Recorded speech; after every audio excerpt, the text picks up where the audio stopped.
Tornado recovery efforts are still going strong in North St. Louis, even in all of this extreme heat. 5 on your side's Megan Kernan caught up with volunteers helping people who cannot leave their homes.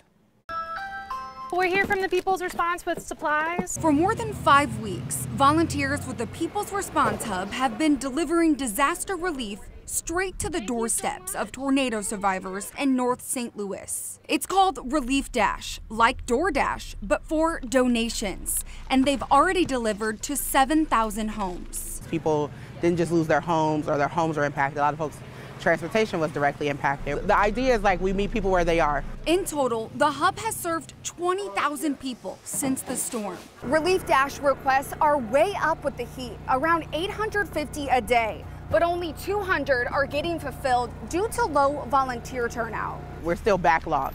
And so we have an incredible need for volunteers and donations. So for a lot of people, it's no cars, no houses. They don't even have places to store the food that they do get. People are like, oh, they still need help. They still need assistance. It's like, yeah, people's homes are still in disarray. They need basic needs. How much does this help you?